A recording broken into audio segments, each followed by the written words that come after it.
What's up guys, and welcome to our series on what we would consider to be the ideal Souls game. In this video we're going to be talking about our ideas on just general character information.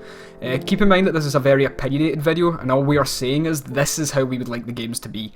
However, we do hope you guys agree with what we are saying, and that being said, we don't mind if you disagree and we are open to discussion on the points that we make. Hopefully you guys will also leave your suggestions in the comments section below and feel free to point out anything that we might have missed or anything you think we could touch on in the series, but let's get into the video. So the first thing we would want to implement would be the ability to choose which online/death system you want to play under. We argued for a while over which system was better between the Humanity system, the Ember system or the Hollow system, until we realised you can just choose, as the Hollow system and our combination of the Ember and Humanity system could easily coexist in the game.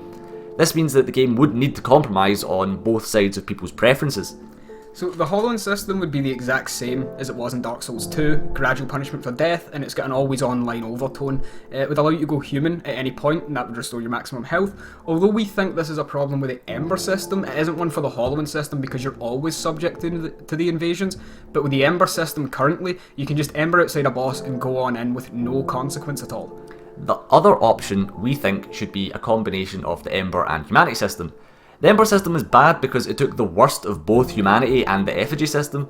From Humanity, it took the offline approach to being Hollow, where unless you were human, you just couldn't play online. In addition to this, you could go human at any point, which meant the trade-off for being human, which was being subject to invasions, was basically non-existent and completely avoidable. So to balance this out, like in Dark Souls 1, we would have it so you can only go human at a bonfire, which leaves the chance to be invaded between bonfires and between the bonfire bosses. In addition to this, you would also take the Ember system health gut, which currently sits at about 30%, so your choice is lower health and safe passage, or maximum health and co-op, but with the risk of invasion. So basically the Hollow system means that you're always online with a gradual punishment for death, but our Humanity system, your punishment for death is immediate and more severe. However, this system gives the player the choice of being open to invasions or not. One last thing, when you beat a boss in our game, you can still be invaded in that area on both the Hollow and the amended Humanity/Ember system. So the next thing we're going to talk about is the stats. So we think the game just shouldn't have any pointless stats such as Demon Souls with luck or Dark Souls 1 with fucking resistance. We also don't want stats that change the game, like adaptability in Dark Souls 2, the stat which dictated how many iframes you got on each of your rolls or backsteps, which we think is just better suited for being equipment based. So for our ideal Souls game, the stats would be Vigour, Stamina, Vitality, Attunement, Strength, Dex, and Faith. We would remove the luck stat because overall we don't think your chance of equipment dropping should be dictated by how many souls you've spent. Just to quickly touch on the topic of drops, we also wouldn't have anything with a ridiculously low drop rate either. We'll touch more on that when we get to the video about overall world and enemies, but yeah. In Dark Souls 3, the game's obviously been sped up, but not quite to Bloodborne speeds, but it's definitely faster than Dark Souls 1. The player attacks and recovers much quicker. The problem is that the enemies in the game all seem to be on the Dark Souls 1 speed setting still. The attacks are telegraphed for a long period of time, except Lothric Knights. The player can pretty much always outspeed an enemy, except Lothric Knights. And the 70% rule in Dark Souls 3 feels like the 25% rule in Dark Souls 1, except against Lothric Knights. So overall, the player tends to be quicker, stronger, and a lot safer, except against Lothric Knights, when they should be slower in the case of being near 70% weight. This isn't really any question of should I trade this defense for a lighter roll, because the benefits of going under 30% aren't that great. Also, with the way damage reduction is calculated, it's almost pointless to go the complete other way and tank up all the armor you can. It leaves you with the obvious choice: get the best armor combination possible that's as close to 69.99% as you can, and that's it. Yes, you do get reduced stamina recovery at higher weight, but rolling costs so little and stamina recovers so quick anyway that it doesn't matter, except against Lothric Knights. Everything matters. We also weren't too happy with Dark Souls 1 because the only actual usable speed was the 25% rule, which basically almost always forced you to use either light armor or Havel's Ring if you wanted to stack poise or heavier armor. We would much rather have it more akin to Dark Souls 2, where the roll versus weight was more like a sliding scale than set values. Light roll versus not so light roll versus heavy roll. It also meant that you can put on as much armor as you're comfortable with instead of just aiming for under 70 or under 25. Maybe you would go, oh, I'm a bit more comfortable with having slightly more armor, so I'll just opt for under 40%, say. Ideally, we would have a 20% lower threshold where the roll would be similar to Dark Souls 1 under 25. and as weight increased in say 10% increments, the role would have fewer iframes, cover less distance, have slower entry and exit animations. We don't want the maximum threshold to be entirely unusable either, but we would like the roles to be very distinct between weight categories and have their own place and actually feel different, like they have advantages and disadvantages worth considering. So we would have the game about as fast as Dark Souls 1, maybe a little slower. The reason for this being we like the fact that equipment and equipment weight meant a lot in Dark Souls 2, and it should mean a lot. Dark Souls 2 was maybe too slow, and with it being just about as fast as Dark Souls 1, PvP and PvE could still feel as chaotic as they do now. We don't want it to be too fast though, because heavier armors and weapons gradually become less useful as the players move quicker. The reason for this is that we feel overall meaningful choices in character builds is one of the most important things about the Souls series, and a lot of things Dark Souls 3 did took away a lot of the creativity and build variety, and we'd like to put that back in. Such as having the equipment weight being so standardised at 70%, all that means is just everybody's at 70%, with the amount of armour that they've got as far as their equipment weight really allows them to have. So that's just taking a hell of a lot of creativity out of the game. Yeah. So moving on, we would rather have stacks of spells over the mana bar system.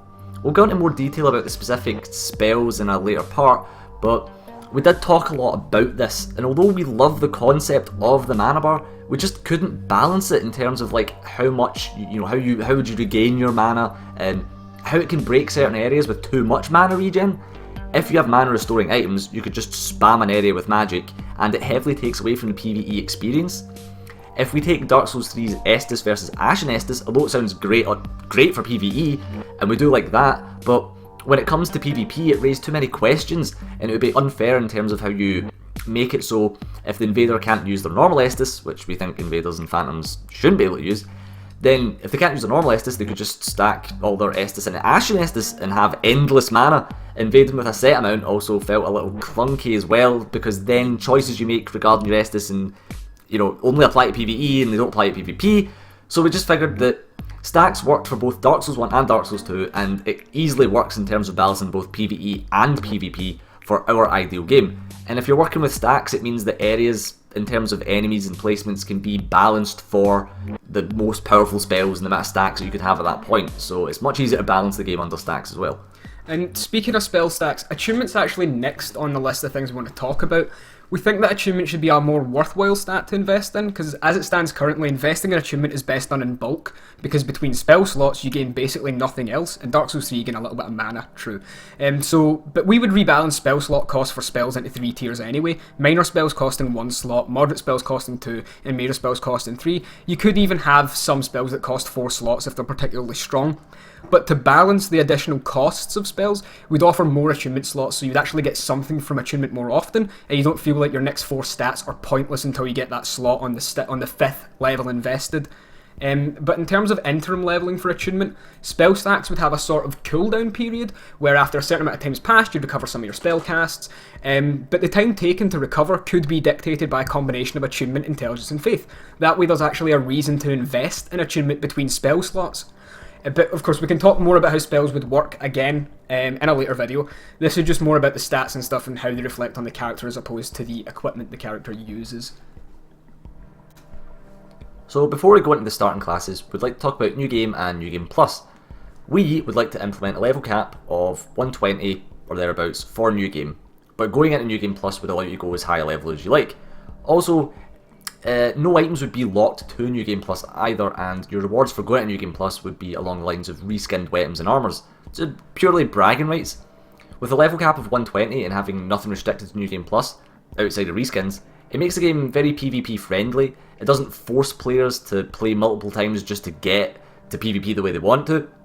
And this is literally why people use mules. It also incentivises people to go to New Game Plus because of the reskin weapons. They serve as a sort of indicator for how far you've progressed through the game, just a way of kind of showing off. Another incentive for New Game Plus could be that enemies have higher drop rates in general, so that's something else. Yeah. Of course, entering New Game Plus would be done manually, like in Dark Souls 3. New Game Plus would also be probably more like Dark Souls 2 with like different enemy placements and item placements. You could even add something in there like bosses that gain more attacks. You could swap the placements of chests and mimics around. Literally anything you could think of, and we'll reach out to you guys on this one. What are some of your ideas for possible New Game Plus? So now we'll talk about starting classes. we think that all starting classes should be soul level 1 with different stat spreads to highlight their particular roles. This means that you wouldn't have shit like obsolete starting classes, for example, the Cleric in Dark Souls 1, which is a pretty bad choice considering for most faith builds, the Pyromancer was a better starting class. All starting classes would have a total of 80 levels spread across the 8 stats. Dark Souls 1 totally fucked up in this regard as well, as the Soul Level 1 Pyromancer had 84 total stat points, while the Soul Level 3 Sorcerer only had 82 stat points. Classes wouldn't start with really good items either, like the Knight class would start with one of the worst heavy armor sets, unlike in Dark Souls 3. Our starting class is probably something like the Warrior would maybe start with a Longsword, or maybe the Broadsword, because Longswords are generally better, okay at best shield, higher stability than other classes, stats investments will focus around strength and dexterity, just kind of middle of the road kind of thing. Yeah, then we could have like a Knight that would start maybe a spear, wouldn't start with a shield, but it would have like a heavier armor set than the Warrior. It would be one of the inferior heavy armor sets like throughout the entire game, of course, and its stat focus could be more in lines of like more HP and equipment load. Yeah, then you'd have like a Wanderer, just the general like dex invested dagger, rapier, scimitar, light armor set kind of thing.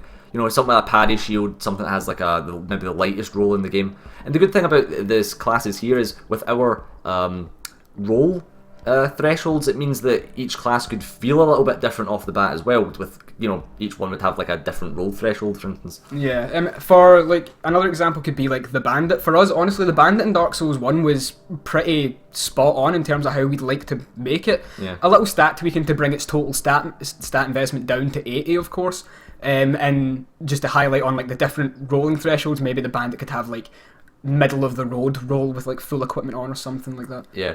Then you'd have like the Hunter, which would be the range-based starter using the bow, light armor, an even strength and dex investment, so you're getting something out of the bows, but a little more in dex, maybe there's more endurance for this class, because you need to like maintain distance and stuff. Yeah, and rolling would help with this class as well for like creating the gap in positioning. Sorcerer could be along the lines of someone who's got like a really small like weapon, like a short sword. They'll have a basic catalyst. They'll start with a basic spell. Of course, their stat investment is going to be intelligence and attunement. They'd have lower strength and dexterity and equipment load. And honestly, I'd like to give the sorcerer class a little bit more HP than it gets in the current games, because they always feel like a really weak starter, mainly due to how little health they have. Yeah. Again, Pyromancer, so basic Pyromancy spells, Pyromancy Flame, small shield, small axe, nothing, not as quite as bad as the Sorcerer with like a dagger or something, because generally the Pyromancer's going to be a little bit closer and stuff.